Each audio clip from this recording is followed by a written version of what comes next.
이번 그알 리뷰는요, 1418회입니다. 사라진 1시간과 13가닥의 머리카락. 삼전동 방화살인 사건이에요. 예전에 범죄 사건에서는 제가 이거 한 적이 있습니다. 유명한 사건인데 한 번 더. 이게 방송이 잘 나왔거든요. 짜임새 있게.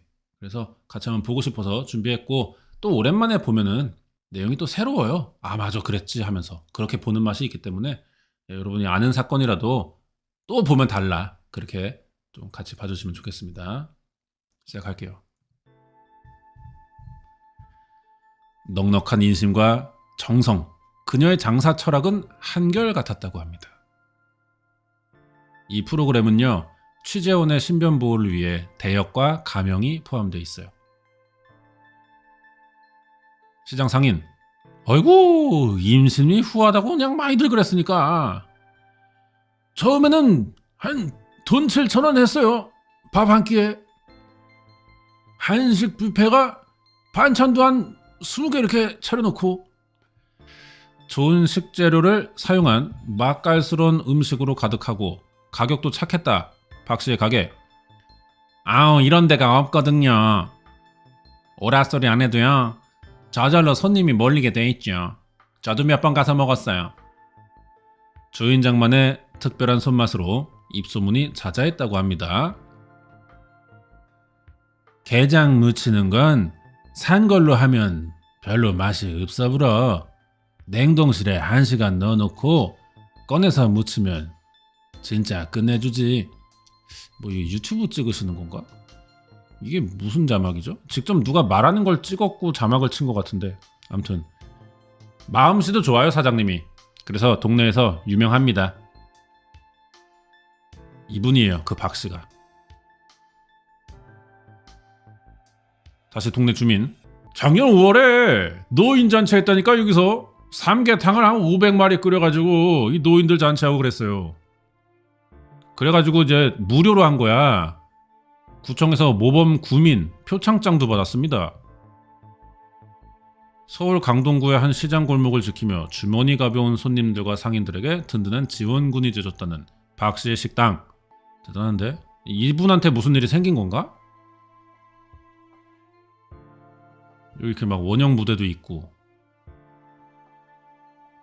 영업을 안 하는구나. 사람들은 이제 더 이상 박 사장의 음식을 먹을 수 없게 됐습니다. 하루아침에 사라졌어요. 지난해 11월 중순 박 사장이 자취를 감추면서 시장이 발칵 뒤집어집니다. 암사동인 건가요? 그러면 여기가? 암사종합시장에 있었구나. 에이, 물건 대주고도 못 받았어요. 얼마나 못 받으셨나요? 300 되지. 한 100만원 못 받았습니다. 130인가? 100만원이었던가? 그랬던 것 같은데.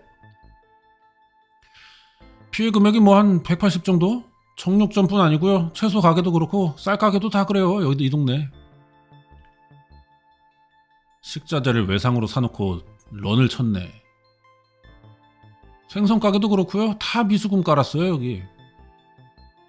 아, 카드 조금 빌려줬어. 나는 카드 시장 물건 산다 그래가지고 그거 한 700만원 있어요.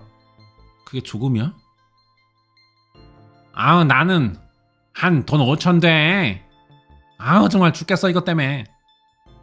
1억이 넘어요. 물건 산다고 돈 가져가고 카드 깎는다고 가져가고. 내가 아는 사람만 해도 한 60여 명 된다니까요. 돈 빌려준 사람이요? 네. 가게를 개업한 2022년 6월부터 식당 운영비와 생계비 등 여러 이유로 이웃들에게 큰 돈을 빌립니다. 시장은 매일 만나는 사이잖아. 가족보다 더 봐요, 어떻게 보면. 이런 데서 몇 년 일하면은 서로 다 알아. 그러다 보니까 신뢰를 산 거죠, 그런 식으로. 주점도 소주 부족하면 옆집 가서 빌려오고 뭐 그런 식으로 하다 보니까 점점 자기들끼리 단위가 커질 수 있는 거지. 근데 중간에 런을 친 거야. 경찰에 접수된 피해자만 10명입니다. 피해 금액이 4억 5천대예요. 신고하지 않은 사람도 있을 테니까 이거 더하면 뭐 5억 그냥 넘어가겠네. 차용증도 썼는데 의미가 없죠.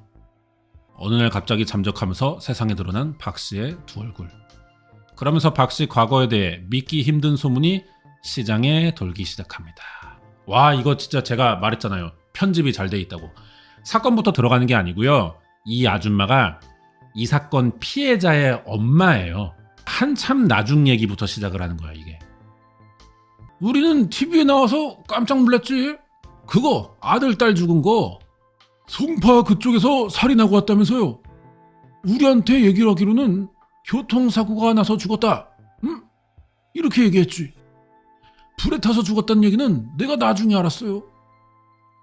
그때로 갑니다. 2003년 4월 6일 오전 1시 40분. 검은 연기와 시작이 됐어요. 송파구 삼전동의 어느 다세대 주택 반지하에서 화재가 납니다. 다행히 불은 2분 만에 꺼져요. 그리고 대원들이 이제 화재 원인 알아보고 안에 피해자 있나 싶어서 집 안에 들어가죠. 몇 명이야, 몇 명? 지금까진 둘, 2명? 셋. 하지만 구조 작업에 나서지 않고 대원들이 되돌아 나온대요. 왜 안 꺼내? 망자야?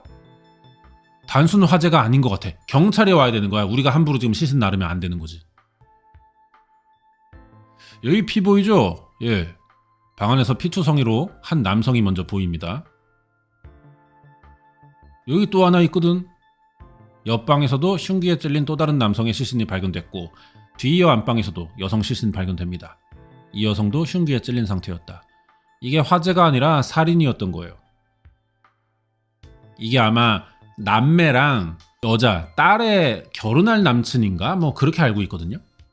이거 좀 기자들이 경찰 발표, 기자회견까지는 아니지만 일단 1차적으로 얘기 듣는 건가 봐요. 브리핑 같은 느낌.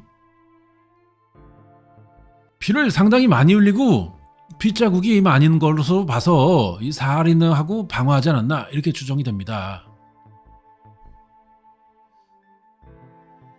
전호도 씨, 전다영 씨, 그리고 다영 씨의 남친인 김진욱 이렇게. 예, 요 사진 기억나네요. 나이도 다 30도 안 됐어. 25, 22이야 남매가. 그리고 이제 딸 남친은 29. 결혼할 사이였던 걸로 알아요. 발견 당시 코에 그을음이 없었다. 숨을 쉬지 않았다는 거야. 죽고 나서 불이 났다. 자, 직접적인 사인은 뭐냐? 세 사람의 손상의 공통점은 예기, 칼이라는 것이고, 그런데 세 사람의 손상을 쭉 놓고 보면 손상이 주로 발생한 부위가 차이가 난다는 거고, 과다출혈입니다. 뒤에서 찔렀어요. 지금 뒷면이잖아. 세 사람 다 칼에 찔린 상처, 자창으로 과다출혈이 생겨서 죽은 게 사인이에요. 먼저 4개의 자창이 관찰된 다영씨의 남친인 진욱씨는 목 부위인 자창이 치명상으로 판단됐고, 다영씨의 오빠 오도씨는 복부 등 9곳의 상처를 입어 다발성 자창이 사인으로 확인됩니다. 마지막으로 다영씨는 왼쪽 어깨에 집중된 6개의 상처를 포함해 12개의 상처를 입었어요. 한 가지 의아한 거는 상처를 입고도 세 사람 모두 방어흔으로 보일 만한 상처가 없었다는 거죠. 체격들이 좋아 남자가. 일단 아들은 170에 80kg입니다. 그리고 딸의 남친 더 좋아 186에 102kg. 이게 제압이 되겠습니까? 웬만한 남자라고 해서. 체격이 좋은 20대야 둘 다. 근데 어떻게 당할 수 있는 거냐? 방어은 하나 없이. 두 남자는 0.14, 0.15% 혈중 알코올이 확인됐고요. 여성 피해자는 알코올이 음성이었습니다. 두 사람의 알코올 농도는 남자들 면허 취소 수준이에요. 성인 기준 한 병 마셨을 때 나오는 수치라고 합니다. 0.15면 고도의 주취 상태라고 하죠. 우리가 횡설수설하죠. 그러니까 만취 상태라고 보시면 돼요. 반면 다영씨는 술을 거의 마시지 않은 걸로 확인됐습니다. 0.05 미만. 대체 세 사람에게 무슨 일이 있던 걸까? 어쩌다 20대 남녀 세 사람이 속수무책으로 당한 걸까? 경찰 조사 결과 세 사람의 처참한 죽음만큼이나 안타까운 사실이 드러납니다. 그날이 상견례 날이었죠. 그래서 예비사위 쪽에서 누나인가 그분들하고 예비신부 쪽에서 엄마하고 이 사람들하고 같이 식사를 했어요. 상견례하고 몇 시간 뒤에 전다영 친구 다영이가 오빠 좋아해서요 너무 자기는 결혼할 거라고 막 그러면서 엄청 좋다고 자랑했어요. 대체 범인이 어떤 새끼냐? 경찰 수사 시작됐지만 목격자나 현장에 CCTV도 없어가지고 방법이 없습니다. 그날 피해자들의 비명을 들은 사람들도 없어요.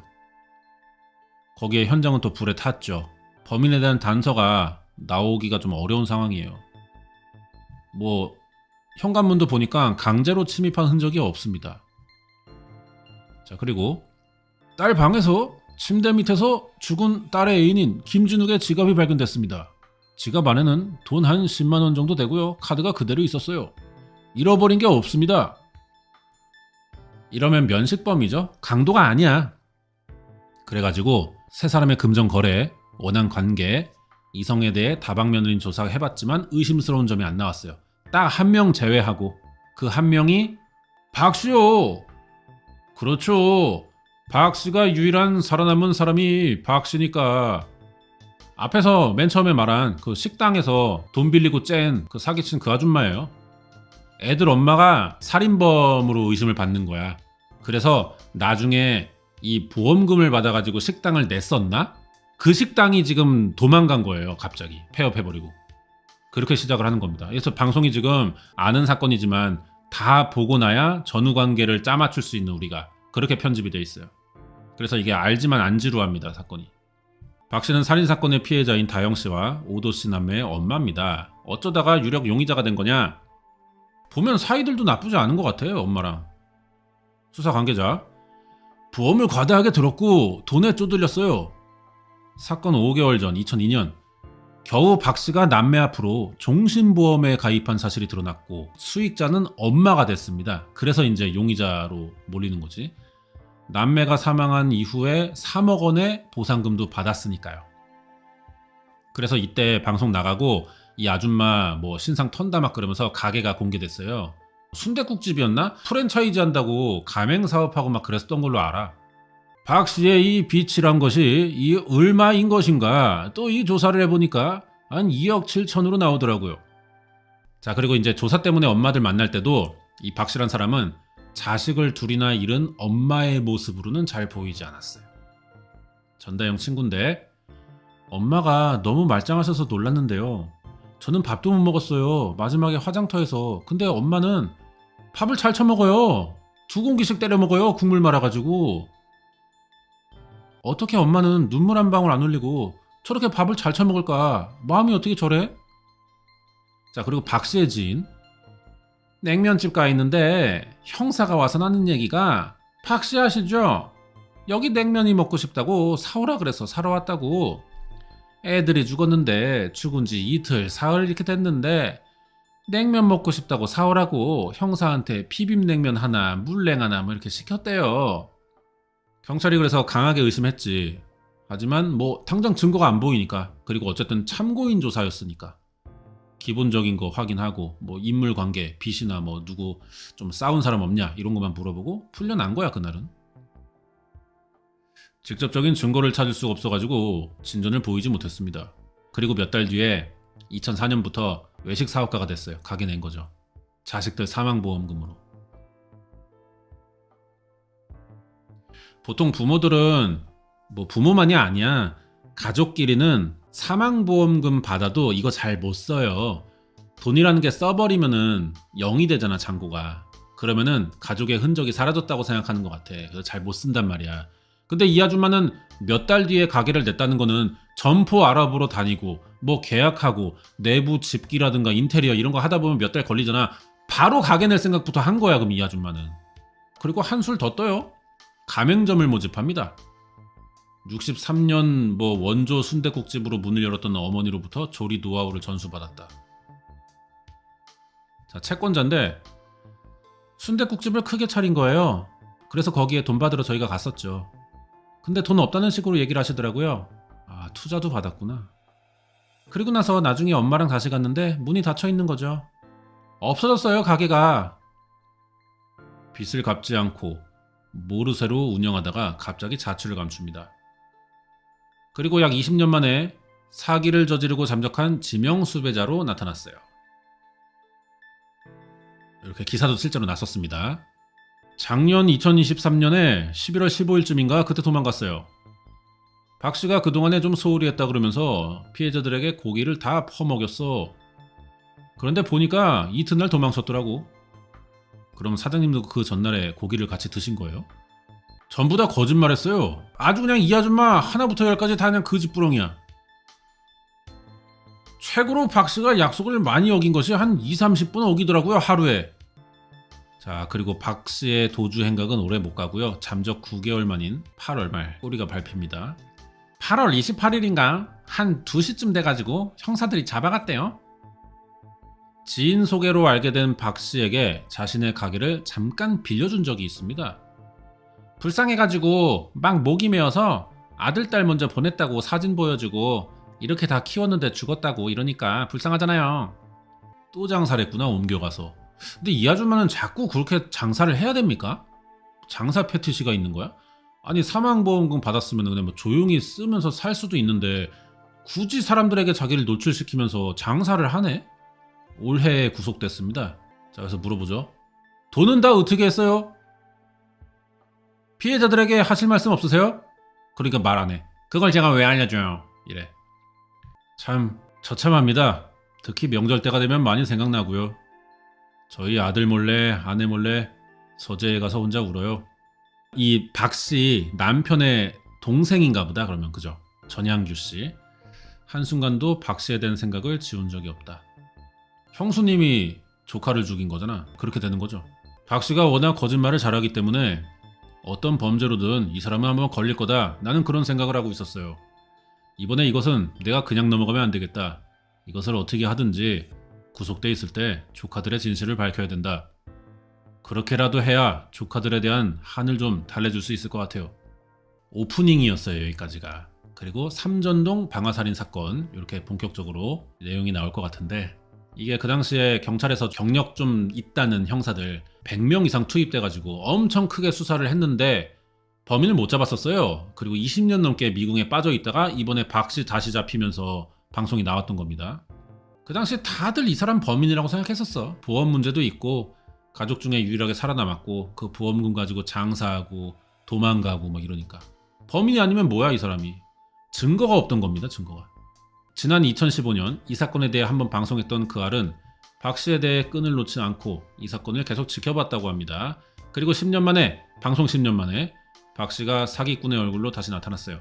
근데 이번에 잡힌 것도 살인 때문은 아니에요. 사기 때문이에요. 사기 때문.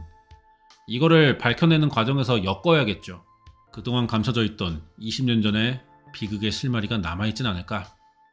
다시 상견례 날로 가봅니다. 어느 날 되니까요, 삼전동에 방을 얻었대요. 새 집 얻었다고. 이사는 왜 간 거예요? 더 좋은 집으로 간다고 했어요. 집을 좁혀서 가진 않은 거거든요. 더 괜찮은 집으로 간 거라고 알고 있어요. 뭐 형편이 넉넉하진 않은데 남매나 오빠랑 자기 이제 남편 될 사람하고도 사이가 너무 좋고 셋이 잘 맞아, 죽이. 그래서 친하게 지냈지, 셋이. 오빠도 되게 재밌고 밝았어요. 다영이한테 아빠 같은 느낌이었고요. 엄마한테는 남편 같은 느낌이었어요. 2003년 봄, 새 집으로 이사한 지 한 달이 지났을 무렵 가족들은 또 한 번 기쁜 날을 맞이합니다. 다영씨가 남친과 결혼을 결정했어요. 엄마가 아는 치킨집에서, 아니 장사를 또 했었네. 그때도 장사를 왜 이렇게 하는 거야? 엄마가 아는 치킨집에서 상견례를 했답니다. 그래서 술도 한잔 했고 박씨 진술에 따르면 밤 11시 반이 돼서야 상견례가 끝났고 박씨는 먼저 세 사람을 삼전동 집으로 보냈대요.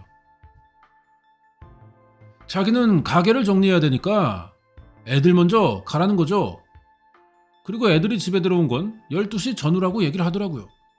그리고 엄마는 30분 뒤에 집에 들어왔다고 합니다. 근데 집에 도착했을 때 딸 다영씨와 예비사위 진욱씨가 작은 방에서 말다툼을 했대요. 그리고 아들인 오도씨는 안방에서 혼자 라면을 먹고 있었대. 이것도 이상하죠? 셋이 그렇게 친한데 지금 예비 부부가 싸우는데 자기가 혼자, 오빠가 안방에서 라면 먹고 있는 게 뭐야. 진술이 이상한 거야. 자, 그러니까 엄마는 이런 식으로 얘기하는 거죠. 분위기 이상하니까 야, 나 그냥 찜질방 가서 자고 올게. 그렇게 말하고 새벽 1시에 나왔대요. 근데 저희가 화재 신고 접수한 시간이 새벽 1시 40분경인데 검은 연기만 관측돼서 신고했다는 거 보면은 발화 시간은 1시 20분경이나 그 정도 되지 않았을까 추정하고 있습니다. 자, 그러니까 박 씨가 범인이면은 거짓말이고 들어갔을 때 이미 술 먹었으니까 다 자고 있었을 가능성이 높아요. 1시쯤에 나온 건 사실이야, 이 아줌마가. 근데 죽이고 나온 거죠, 자기가. 불 지른 뒤에. 그리고 20분 뒤 연기 나기 시작하면서 불 붙고 그 연기가 집 밖으로 나가면서 1시 40분쯤에 신고가 들어간 겁니다. 연기 보인다. 그렇게 돼야 순서가 맞아요. 근데 박 씨의 주장대로라면 일단 이 주장을 깨야 되니까 이 주장을 들어보면은 자기가 집 나오고 나서 20분 만에 집에서 살인과 방화가 일어났다는 뜻인데 너무 짧잖아. 엄마가 나가자마자 불이 났다는 게 희한하잖아요. 그런 상황 속에서 우리가 엄마를 찾았죠. 찾으니까 엄마가 이제 전화도 안 되고 아무것도 안 돼요. 그날 아침 6시나 돼서야 연락이 됐대요. 5시간 지나서. 박 씨의 연인인 김 씨가 양천구 신월동 산다고 그러더라고요. 거기서 자고 있다고. 처음에는 찜질방 가서 잔다고 했는데 나중엔 자기가 남친 집에 갔다는 거죠. 중간에 진술을 바꿉니다. 처음에는 뭐 찜질방 간다고 하고 나갔는데 뭐가 말이 안 맞는 것 같으니까 사실 자기가 남친이 하나 있다. 그 남친 집에 가서 잤다. 이렇게 말을 바꿔요. 그래서 그 남친이 공범 아니냐. 왜냐면은 60대 아줌마 혼자 20대에 막 80kg 넘는 남자들을 어떻게 죽여 혼자서. 그러니까 이건 남자 공범이 있는 거다. 이제 그렇게 보는 거죠. 박 씨는 그날 밤 집에서 나온 뒤 사실은 찜질방이 아니라 택시 타고 신월동에 따로 사는 내연남 김 씨 집에 갔대요. 딸 다영 씨가 두 사람의 관계를 반대했던 터라 어쩔 수 없이 다영 씨에게 거짓말을 해왔대. 남친의 존재는 뭐 밝히지 않았던 거야. 이상한 게 한둘이 아닙니다. 지금 진술들이. 엄마가 문을 안 잠갔다? 이해가 안 되죠. 새벽 시간대 보통 일반 사람들은 문을 잠그지 않습니까? 그러면 범인이 그쪽에 들어가려면 창문을 깨든지 아니면 방화문을 어떤 도구에 의해서 개방을 하고 들어간다든지. 근데 여기 기록상에는 그런 흔적이 없어요. 박 씨가 마지막으로 여기를 나간 사람인데 문을 안 잠갔다는 거죠. 강제로 딴 흔적이 없어요. 그러니까 이 아줌마는 뭐 범인으로 봐야 될 것 같아요. 범인이라고 생각하고 말해야 될 것 같아요. 이 아줌마는 자기가 문을 열고 나갔기 때문에 범인들이 우연히 들어왔을 가능성이 있다라는 계산으로 이렇게 행동했던 것 같아요. 또 수상한 점. 신월동 모처까지 가는 시간이 한 30분 정도면 도착할 수 있었을 텐데 그 공백 시간이 한 1시간이 차이가 나요. 경찰이 삼전동에서 신월동까지 올림픽대로 남부순환로 등 택시 경로 추적해보니까 30분밖에 안 걸려. 근데 왜 1시간 걸린 거야 지 말로는. 2시에 신월동에서 도착한 게 사실이 되려면 1시 반에 삼전동에서 나와야 됩니다. 박 씨 아줌마가 지금 집에서 나오는 시간을 속이고 있는 것 같아요. 진술대로면 30분에 알 수 없는 알리바이가 공백이 생기는 겁니다. 또한 박 씨는 그날 밤 12시 30분경 집에 도착했다고 주장하지만 어디에서도 박 씨의 알리바이가 객관적으로 입증되지는 않았어요. 그래서 이거는 엄밀히 따지면 1시간의 공백이에요. 그 빈 시간에 뭘 했느냐 했을 때 알리바이를 증명하는 데 있어서 딱 맞추질 못해요. 이 여자가. 통신 내역이라든가 기지국 수사 다 해봤죠. 해봤는데 거기서 뭐 이렇게 딱 부러지게 어디 가가지고 뭘 했다 그런 게 밝혀지지가 않았습니다. 그러면 이제 그 뭐 내연남이라는 그 아저씨한테도 한번 물어보면 되지 않나? 그게 나오려나? 박 씨가 지금 자기의 알리바이를 확실하게 대지 못하는 거는 혹시 이 사건과 자기가 관련이 있어서는 아니냐? 이제 의심을 시작하죠. 그 알도. 남매의 지인들은 엄마의 손으로 자식들과 예비 사이까지 살해했을 리는 없을 거라고 합니다. 박 씨 아줌마가요. 원래도 잘 안 잠그고 살았어요. 문을요. 옛날부터. 그러니까 저는 당연히 강도 같은 거라고 생각했죠. 에이 설마 엄마가 그랬겠냐. 그렇게 생각했거든요. 당시에 46살. 아 그러네 20년 전이니까. 46살로 중년 여성이었던 박 씨가 혼자서 신체 건장한 20대 성인 3사람을 제압하는 게 가능한 일인지 일단 이거부터 의문이다. 보니까 뭐 풍채가 이게 근육이 아닐 거잖아요. BMI가 높아요. 몸도 굼뜨고 숨도 빨리 찰 텐데 어떻게 그런 남자를 한참 힘셀 때 남자들인데.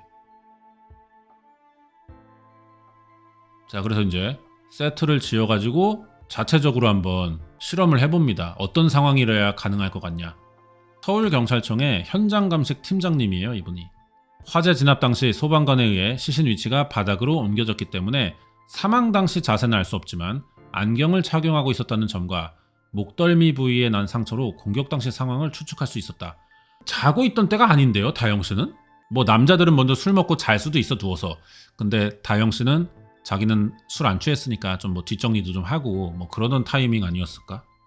일단 여기가 김진욱의 발견 장소입니다. 엎드려 있었어요. 안경을 쓰면 술에 취해서 와서 이렇게, 그렇죠? 이 자세가 맞을 겁니다 아마. 아, 들어오자마자 그냥 엎어졌다. 뭐 씻고 옷도 안 갈아입고 여러분들이 늘 하듯이 술 먹고 들어와서 하는 그런 느낌으로. 이건 그냥 잔 거네. 찔려서 쓰러진 게 아니고 그 상태로 그냥 찔렀다라고 보는 거잖아. 이렇게 이 정도밖에 안 되잖아요. 시간도 짧잖아요. 여기가 바로 경동맥, 경정맥이 지나가는 길이거든요. 아니, 치킨집 아줌마가 이건 또 어떻게 알아? 이런 부위 같은 거는. 치명적인 부위를 집중적으로 공격당해가지고 저항 한번 못하고 빠르게 숨을 거뒀다. 옆방인 거실에서 사망한 다영씨의 오빠 오도씨 상황도 비슷해요. 발견 당시 웅크린 모습이었는데 치명상은 가슴이었다. 오도씨에게는 무슨 일이 있던 거냐? 앞에 상흔이 있거든요. 앞에 상흔이 있다면 이렇게 앞에서 찔렸는데 자창이 앞면에 다 있는데 칼날 방향이 이렇게 돼 있어요. 전부 다. 이 방향으로 다 돼 있어요. 그러면 피해자로부터 좌측에서 가해자가 이렇게 찔렀다고 봅니다. 왼손잡이인가? 아, 모르겠다. 근데 내리 찍었으니까 아마 자세로 하면은 이런 자세가 나올 거란 말이에요. 그러면은 이쪽 부근에서 내려다보고 했다. 그렇게 봐야 될 것 같네. 왼쪽에서 앉아가지고 최초 공격을 한 것으로 보인다는데? 여기는 오른쪽이잖아. 왼손이니까 왼쪽이라고 보는 건가요? 뭐 그럴 수 있겠다. 이렇게 찌르고 이쪽으로 피하고 오면서 이쪽에서 또 들어갔고 심장, 폐, 대동맥이 절단될 정도로 강하게 찔렸지만 방어은이 없었어요. 휴대전화가 머리맡에 있다는 것은 뭔가 하면 잘 준비가 돼 있다는 겁니다. 역시 만취 상태로 들어오자마자 쓰러졌다. 아니, 그러면은 쓰러지자마자 거의 얼마 안 돼서 공격을 당한 것 같거든요. 뒤쫓아왔을 수도 있겠다. 이 박씨 아줌마가 뭐 남친을 데리고 오든 누굴 데리고 오든, 그죠? 저 멀리서 뒤쫓아왔던 것 같아. 미행하면서. 자, 안방에서 시신으로 발견된 다영씨 상황은 어떨까? 상처를 확인한 표창원 소장은 뜻밖의 얘기를 해요. 지금 이 방에 있는 피해자는 다른 두 피해자와 달리 의식이 있던 상태로 보이거든요. 발바닥에도 혈흔이 있잖아요.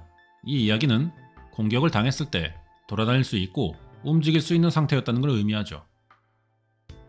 왼쪽 발바닥에서 혈흔이 관찰되는데 이거는 다영씨가 범인에게 공격받을 당시 깨서 움직이고 있었다는 근거라는데, 앞서 두 사람이 한거불능 상태에서 치명상을 입은 것과 달리 잠들어 있지도 술을 마시지도 않은 상태에서 몸 이곳저곳에 12개의 상처를 입었어요. 대체 어떻게 해야 이런 일이 생길 수 있는 걸까? 여기 이제 범인입니다.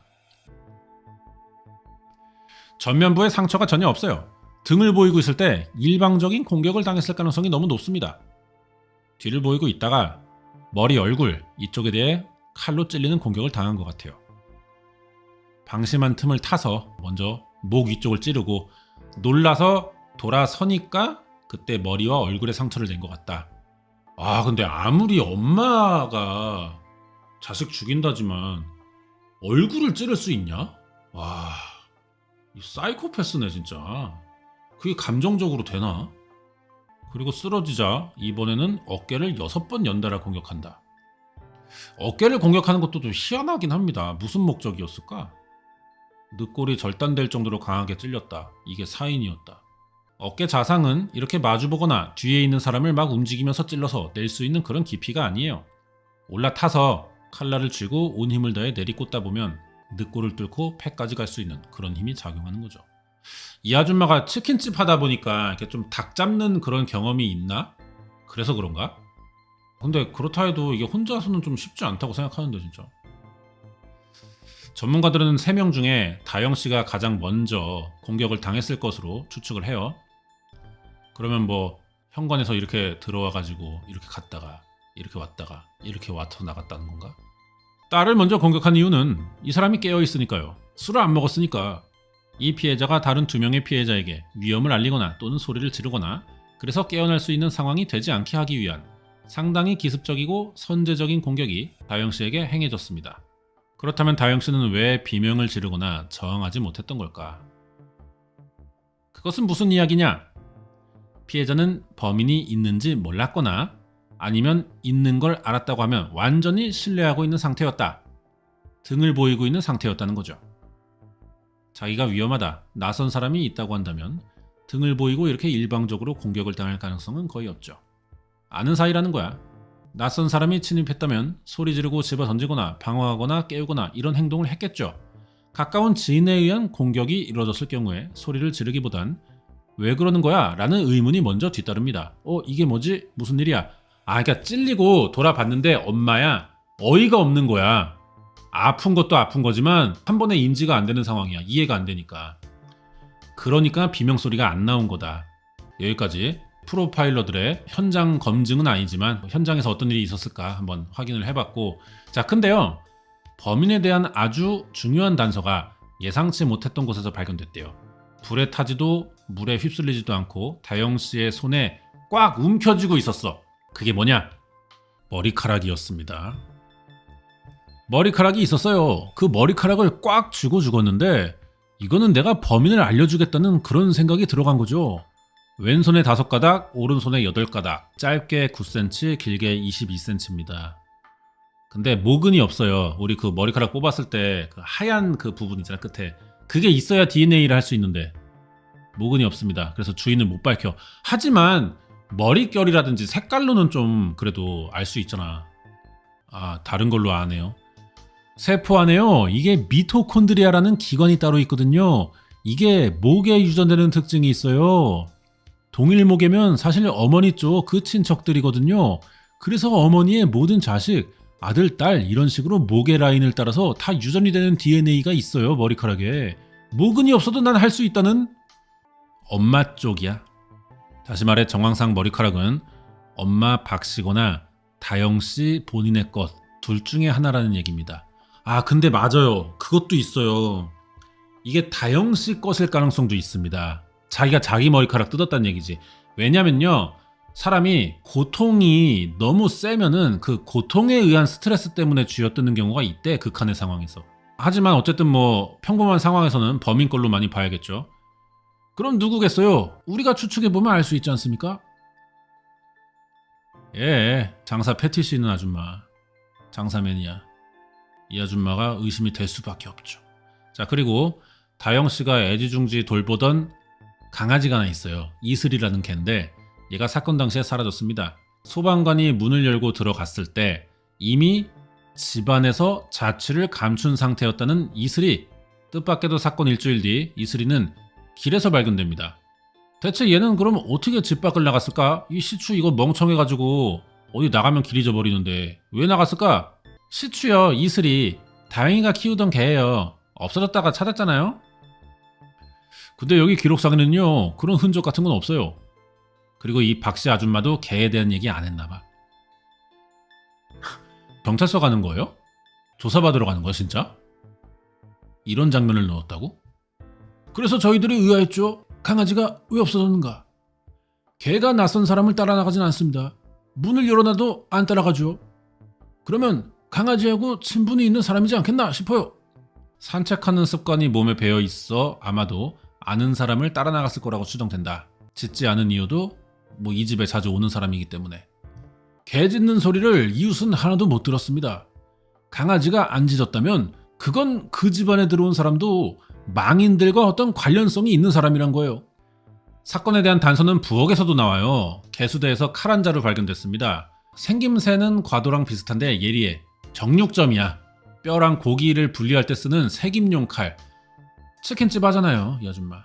그리고 국과수 감정 결과 칼에서 다영씨의 혈흔 나왔고 이게 흉기였네. 요거. 물론 만약에 이게 범인이 가져온 칼이라면 가지고 갔겠죠. 보통 범인들이 가지고 들어온 칼은 범행을 저지르고요, 가지고 나가서 어디 버린다든가 이런 경우가 있는데 여기 있던 칼이면 여기에 그냥 놔두고 가는 경우도 있어요. 그 칼이요, 오빠가 정육점 했을 때 쓰던 칼이라고만 기억나요. 다영이나 엄마가 쓰던 칼이겠죠. 오빠는 요리는 안 했으니까요. 정육점에서 오도씨가 일한 적이 있는데 집에서도 쓰려고 그때 칼을 가져왔대요. 주로 다영씨가 과일 깎을 때 사용했다고. 이 칼은 범인이 범행도구로 썼다는 게 무슨 의미냐? 자, 여기에 박지선 여신분 나오셨습니다.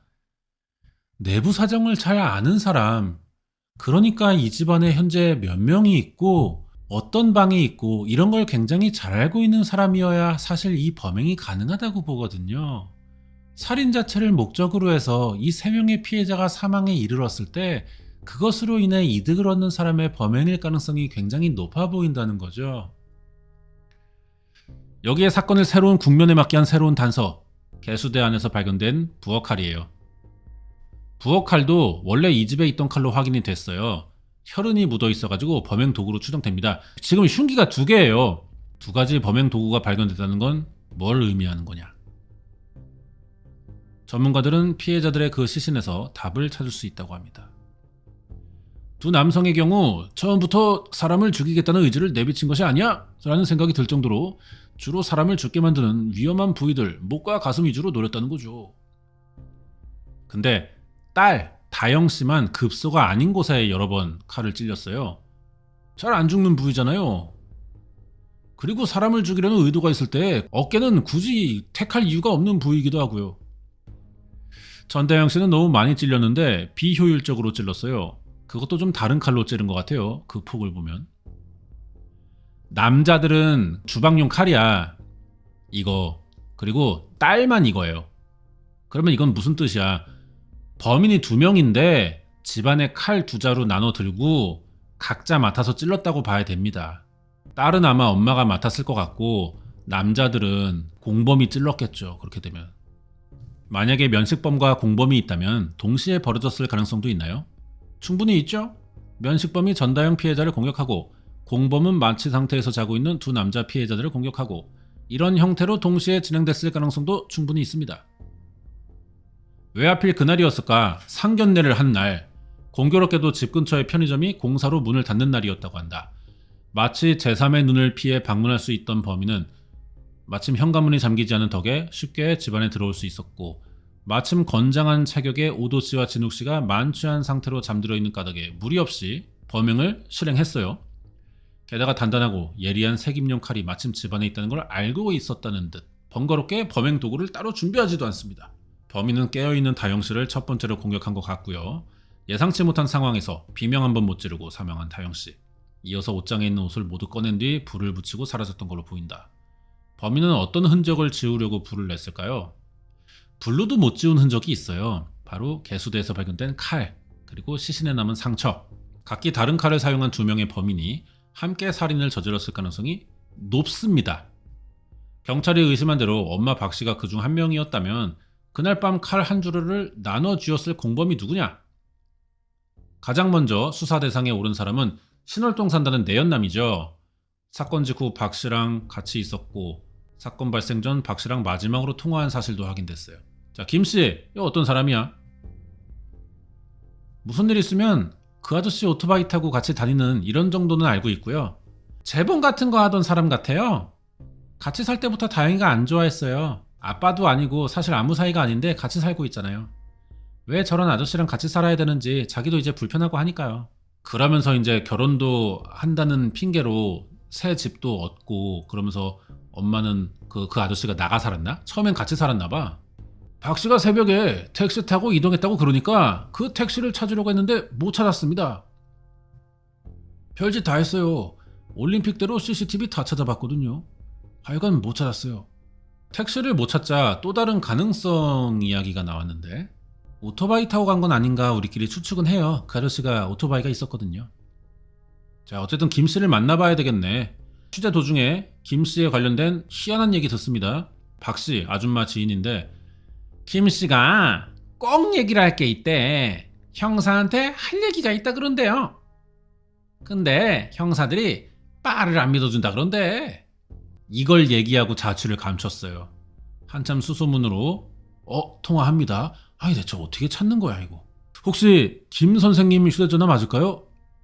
예. 그때 어떤 상황이 있었어요? 좀 얘기를 해주실 수 있어요? 예, 전화로 얘기하자면 긴데 만나서 얘기하는 게 편하세요? 그렇게 하세요 그러면. 잠시 후 전동 휠체어를 타고 옵니다. 뭐 다리가 안 좋나? 아까 전화하신 분? 예, 김 선생님이세요? 예. 기자들 막 와서 난리 났어요. 신월동 있을 쪽에. 대꾸를 안 했어요. 자꾸 귀찮게 해가지고. 20년 만에 처음으로 꺼낸다는 이야기가 뭘까요?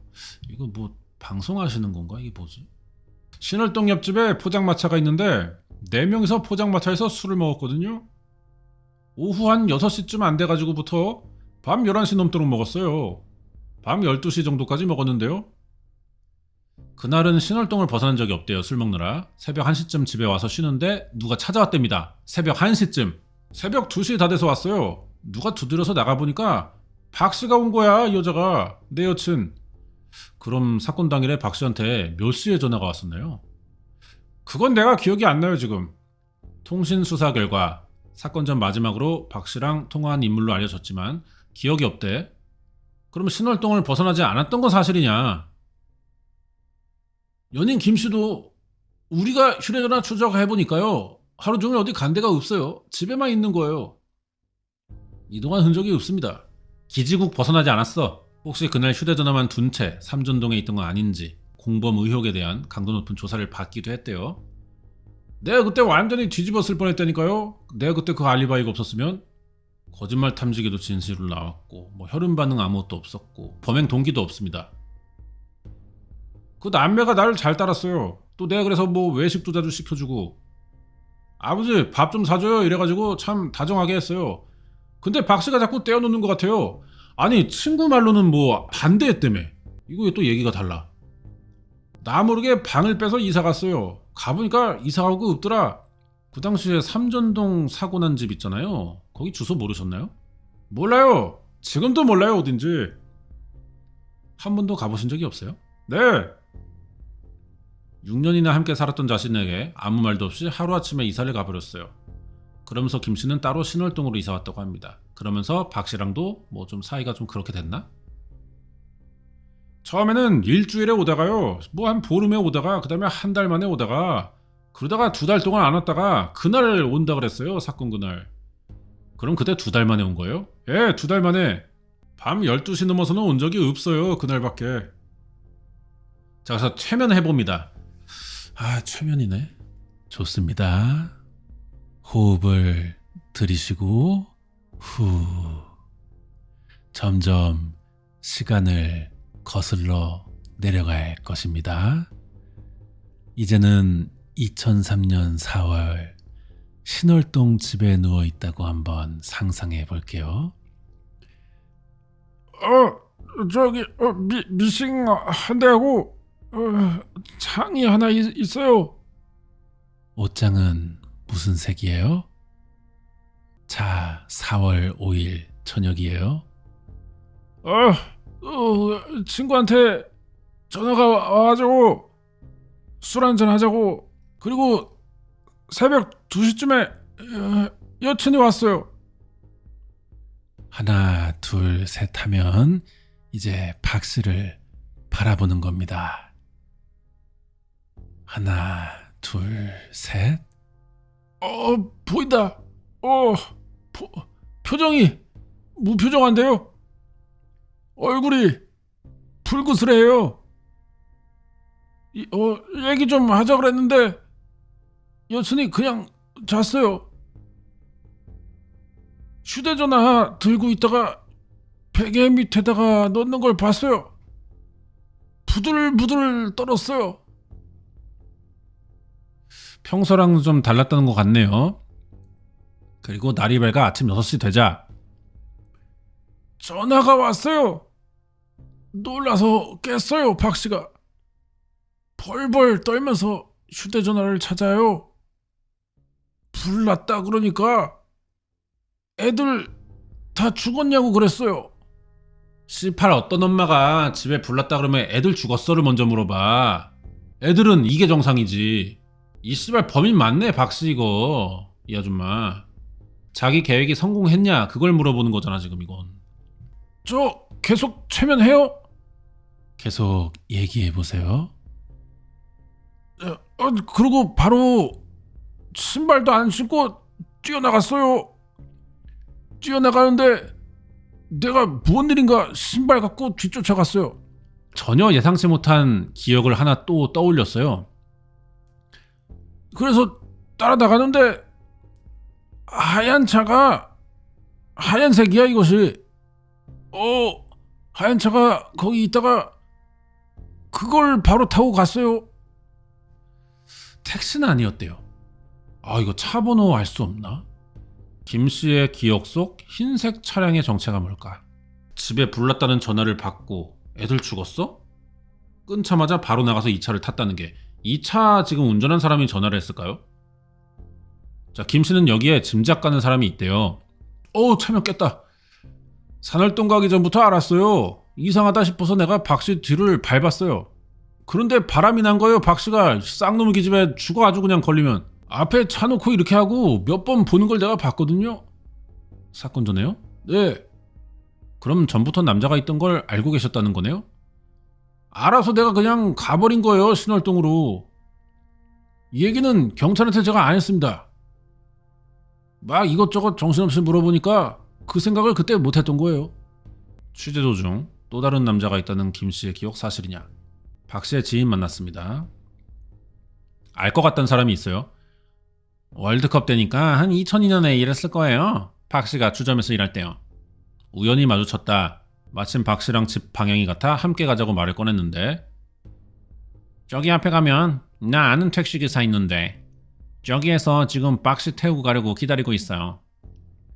택시기사가 나 실어다 주는데 딱 말을 얼버무리니까 뒤를, 그러니까 사귀는 남자처럼 얘기를 했다는 거지. 넌주씨 깊게 얘기 안 하고요. 왜냐면 그때 당시에 김씨하고 살고 있었거든요. 당시 박씨가 김씨 몰래 만났다는 남자의 정체는 택시기사입니다. 근데 사건이 일어나고 몇 개월 뒤 한 택시기사의 이름이 사람들 입에 본격적으로 막 오르내려요.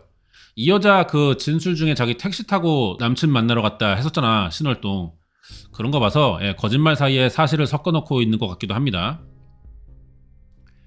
박씨가 보험금 받아서 그 남자 막 차 싸주고 그랜저 XG. 어느 날 경찰한테서 전화 왔어요. 혹시 박씨가 강릉에 아는 사람 있냐 그래요, 경찰이요. 강릉에 아는 사람 있다 소리 못 들었는데 난 모른다 그랬더니 강릉 중고자동차 매매상가에서 3천만 원 쏙 받았다는 거예요. 남매 사망 보험금을 받은 박씨가 얼마 안 돼서 이 최라는 택시기사에게 차를 사줬어요. 그랜저 XG. 그리고 나서 사건 발생 8개월 뒤 2004년에 박씨랑 혼인신고를 합니다. 이 둘이. 그리고 사건 당시 경찰 수사망에는 이름이 없던 사람이에요. 수사본부에 취한 한 6개월 지나고 나서 박씨가 시커먼 사람을 데리고 왔더라고. 누구냐 그랬더니 나한테 인사를 시켜야 될 것 같다고 남자친구 그 최씨라더라고요. 사건 당시에는 그때 최씨 조사는 안 하셨나요? 안 했어요. 몰라요. 아무도 몰랐지 뭐. 그렇게 샅샅이 주변을 조사했는데 안 나왔어요. 근데 최씨가 수사 딱 끝나고 나서 자기 발로 왔으니까 아차 싶은 거죠. 사건 이후에야 모습을 드러냈다. 아니 왜 소개를 시켜줘? 수사가 끝났어요. 미제로 수사 포기를 했어. 경찰이 수사본부 해체했어. 그러니까 박씨는 그러면 그냥 자기 혼자 살면 되잖아, 숨어서. 왜 갑자기 데리고 오냐고, 남친을. 이 여자 약간 나르다 이거, 이 새끼. 그죠? 정신적으로 좀 희한하다. 이거 매기는 거야, 경찰. 형사들 말이 최씨가 휴대전화 명의를 자기 이름으로 안 하고 다른 이름으로 해놔서 그걸 몰았다고 이러더라고요. 택시기사 최씨는 사건과 어떤 관련이 있던 걸까? 저기 최씨세요? 예. 취재진이 찾아온 이유를 알고 있습니다. 아, 이 사람이야? 전 연인? 누군가 또 있죠. 그러니까 있어야 되지. 혼자는 안 되죠, 그게. 모르는 사람은 아마 그렇게도 볼 수 있겠지. 내가 갑자기 나타났으니까. 언젠가 저 사람하고 만났던 거 아니야? 이렇게도 의심할 수 있겠지. 그러면서 자기를 의심할 만하다는 것도 알아. 하지만 나는 사건과 관련이 없다 라고 말을 하네요. 처음에 내가 강릉에 있었어요. 강릉에 내가 안 좋은 일 있었어요. 가정에 안 좋은 일 있어가지고 못 살겠더라고요. 거기서 2003년 같아. 비가 많이 올 때 서울 왔거든요. 월드컵 할 때는 아니에요? 월드컵 지나고서요. 서울에 왔다. 여름에 2003년에 처음 서울로 왔다. 택시기사 그리고 취직해서 일하던 중 우연히 이제 박씨를 알았다는 건데요.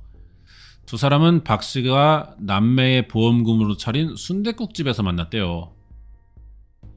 아, 기사님들이 이제 이런 거 많이 먹는단 말이에요, 점심으로. 그러니까 그냥 순댓국집이길래 들어왔는데 박 씨가 자기를 자꾸 쳐다봤대. 눈으로 이렇게 시선 플러팅 했나 봐, 이 아줌마가. 저기요? 기사님, 저녁 와서 술 한잔하고 가세요. 뭐 이렇게 한 거야, 이 아줌마가.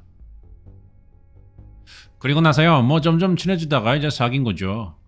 이해가 안 가는데요? 그러면은 그 신월동 그 아저씨가 최면으로 본 그 흰 차의 주인은 이 사람이 아닌 거야? 이상하네.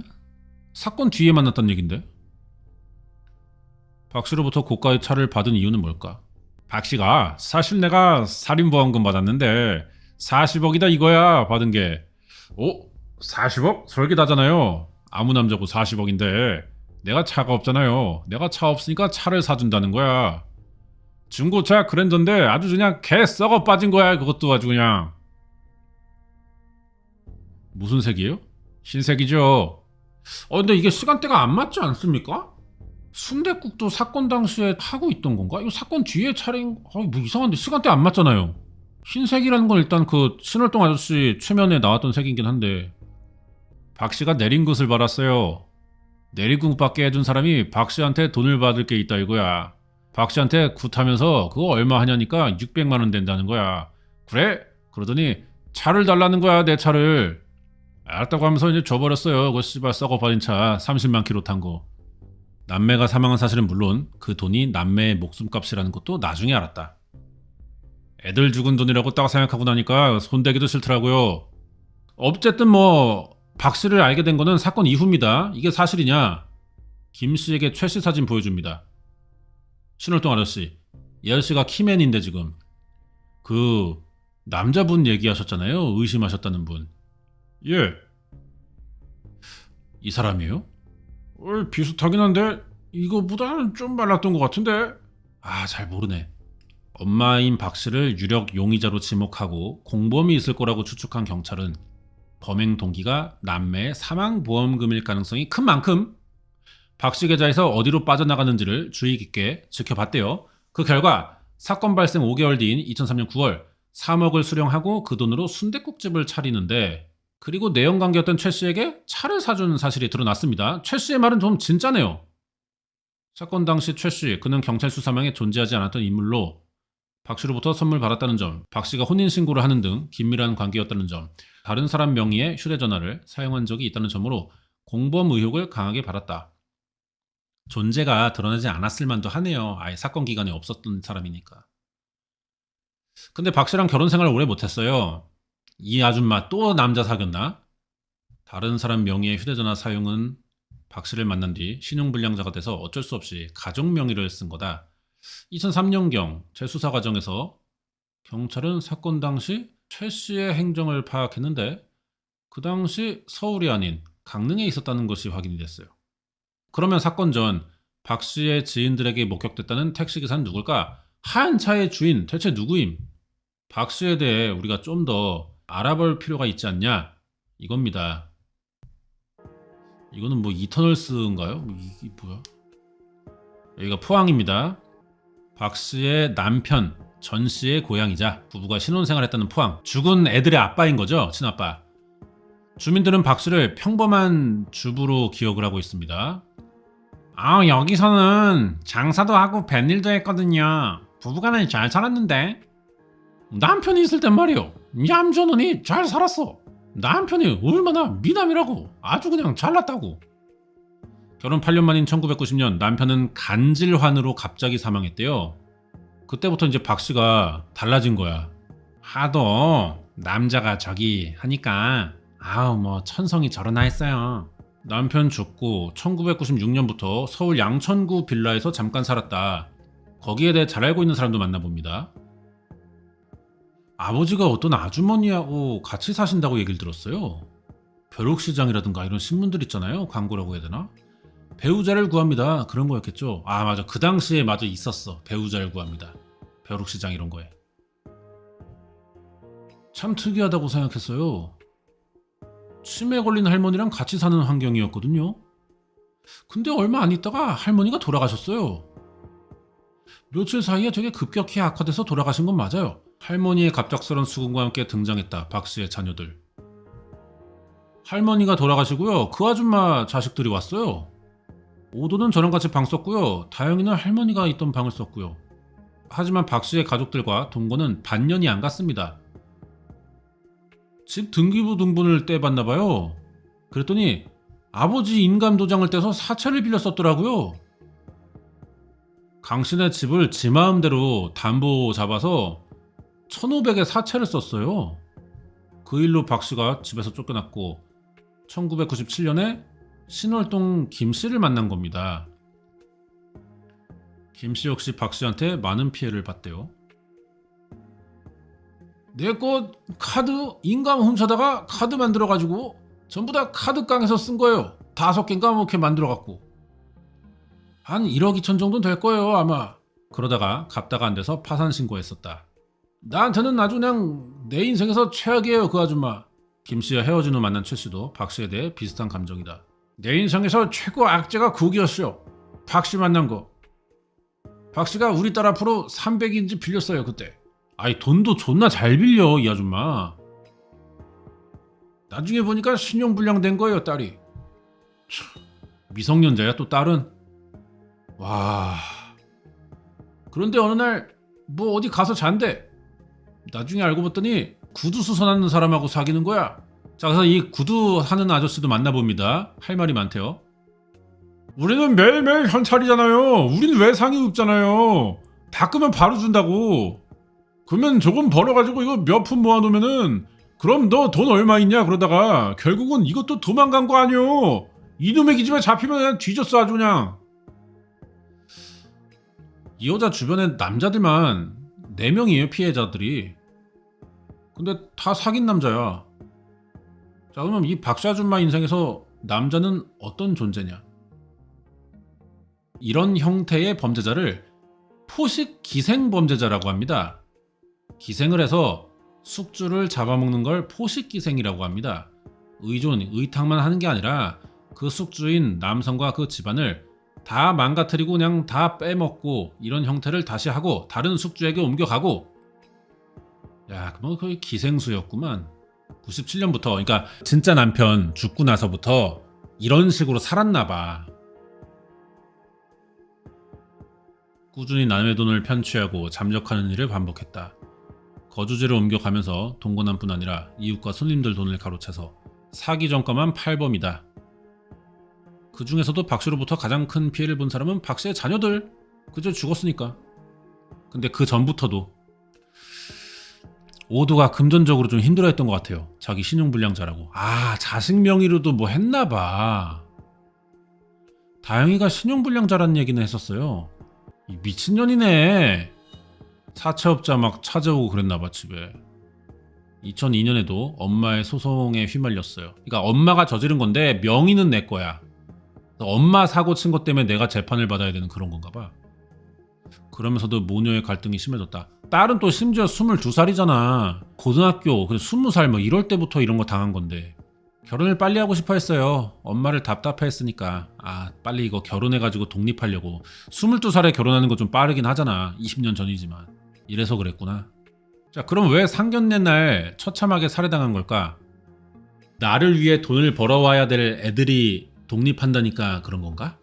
우리 여신님 분의 말을 들어보면 알겠지.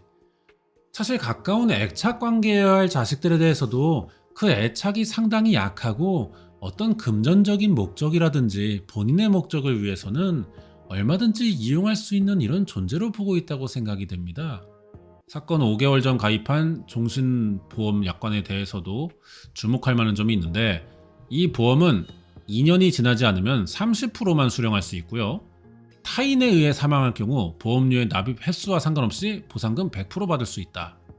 납입 횟수가 별로 없어요 보니까. 그죠? 이게 보험 사기를 치는 새끼들의 이제 가장 큰 고민은 그거예요. 어떻게 해야 납입 횟수를 최소한으로 들면서, 그게 왜냐면 투자 비용이 되니까 자기한테는 납입 횟수를 얼마나 최소한으로 하면서도 실제 사건이고 보험금을 받아야 된다는 신뢰를 살 수 있을까, 그거거든요. 아마 공범에게 다 뒤집어 씌울 생각인 것 같기도 하다. 그죠? 내가 그런 게 아니고 내 남친이 그랬다. 난 몰랐다. 사건 나기 전년날인가 전화 왔었다잖아요 보험회사로. 보험 살아있냐고. 사건을 일으키려면 보험이 살아있어야 자기가 돈을 받죠. 정말 박 씨가 유력한 용의자라면 이 사건에서 반드시 짚고 넘어가야 할 사실이 하나 있습니다. 다영 씨가 죽어서까지 놓지 않던 머리카락. 마지막으로 머리카락 얘기를 하네요. 머리카락 모근이 없던 데다가 육안상으로 엄마 건지 본인 건지 확인이 어려웠는데 고민 끝에 경찰은 다영 씨의 머리카락으로 잠정 결론을 내렸네요. 아, 그럼 내가 말한 게 맞나 봐. 그냥 그런 사례도 있다는 건데 자기가 자기 머리 쥐어 뜯었나 봐. 죽기 전에 아마 고통스러우니까 자기 머리를 비튼 게 아닌가 싶어요. 전다영 씨가 빠른 시간에 외상센터에 오더라도 적절한 처치를 하더라도 사망률이 20% 가까이 되는 굉장히 중증의 환자가 된다고 생각할 수 있겠습니다. 어깨 통증도 어마어마했을 거고요. 실신까지도 할 수 있는 그런 심한 손상으로 봐야 됩니다. 그리고 피를 그렇게 쏟았을 때는 의식 저하가 있을 걸로 보이고요. 그런 이유 때문에 팔을 움직이기 어려웠을 수는 있습니다. 팔을 올리지 못했을 거다, 뜯지 못했을 거다, 그러면 이런 가능성도 있대요. 흉기로 치명적인 상처를 입은 상태에서 팔을 들어 자기 머리를 뜯었다기보다 상처를 입기 전 범인으로부터 자기를 방어하는 와중에 상대방의 머리카락을 잡았을 것으로 추정한다. 아니 그게 합리적이지 않은데 나는 개인적으로. 왜냐면은 팔을 잡으면 잡았지 머리카락 잡아서 뭐해.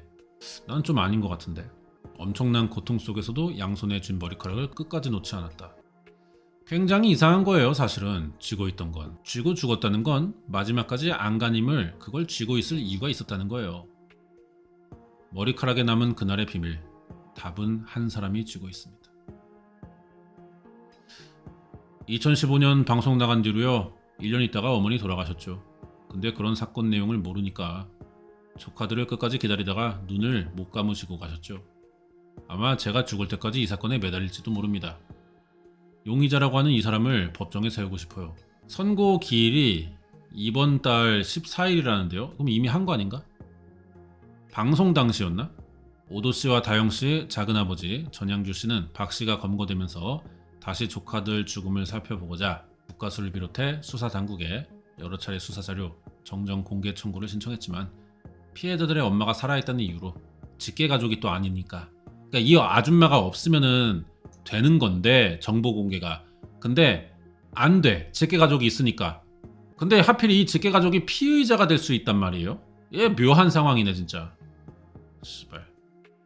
하지만 포기하지 않고 삼전동 방아살인 사건을 한 번 더 심도 있게 봐달라는 취지로 경찰에 진정서 제출했었다고 합니다. 여기까지예요. 복잡하면서도 뻔한 그런 느낌이 좀 있죠. 제가 볼 때는 이제 박씨야, 이 아줌마야. 일단 이 아줌마는 맞고 공범도 있다고 생각해요. 공범이 누구냐가 이제 또 중요한 거죠. 그래서 사건 입증되냐, 당사자들이 부냐, 자기들 맞다고. 그게 중요한데 될까 모르겠다. 쉽지 않아 보이기도 하고. 잘 해결이 됐으면 좋겠는데 아직은 우리가 좀 더 이제 더 기다려봐야 됩니다. 이제 구속돼가지고 짜맞추고 있는 단계인데, 그죠? 재판도 금방 안 열려요. 증거가 있으면 좋겠는데 이 여자 좀 하는 짓거리상 쉽게 자백하지 않을 것 같거든요. 자백이라도 하면은 정황들이 많으니까 좀 어떻게 되겠는데 안 할 것 같단 말이야. 마지막에는 공범이 지금 드러나지 않았잖아요 아직. 근데 공범이 있다면은 공범 드러났을 때 그때 뒤집어 씌울 것 같기도 해. 그렇잖아. 아니 근데 머리카락이 진짜 안 되나 아무것도? 목은 없으면은? 뭐 동의원서 뭐 이런 걸로도 안 되는 건가? 목의 유전자까지만 알아볼 수 있나 진짜 아직도? 당사자인지 확인이 안 되는구나. 그거 하나가 어떻게 안 되네요. 조금 이제 아직은 좀 답답한 상태로 남아 있는데 뭐 잘 해결이 됐으면 좋겠습니다. 오늘 1418회입니다. 이것도 이제 최근에 나왔던 방송이네요. 그 아래 이 사건을 2번 방송했어요. 사라진 1시간과 13가닥의 머리카락, 삼전동 방아살인 사건. 이 박씨 아줌마 체포되면서 다시 취재를 했던 것 같아.